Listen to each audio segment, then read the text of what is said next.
قلت واحد مصطلح فقهي أصولي مليح، يبطل. احنا نقول يبطل لا يبطل. لماذا؟ متى يبطل الصوم؟ يبطل الصوم بالمفطرات المعروفة. وتارك الصلاة من هو؟ تارك الصلاة نوعان.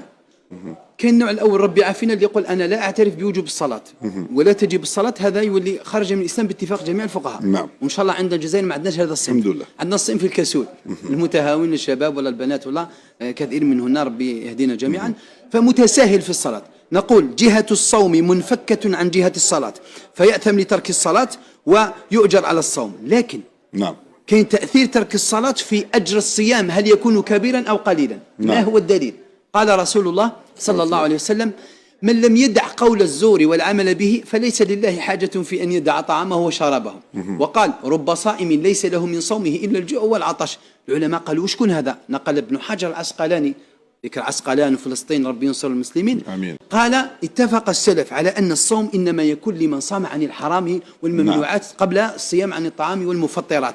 إذن هذا عائشة رضي الله عنها كانت ترى أن من اغتاب مسلما فقد أفطر، ووافقها هي بمجرد أنك تغتاب أنت مفطر، يعني نقص أجر. بهم نكونوا عندنا دقة. نقولوا تبرأ ذمتك. أنا عندما أصوم من الفجر إلى الليل برئت ذمتي فقد صمت، لكن أجرك يكون قليلا بسبب ذنب ترك الصلاة.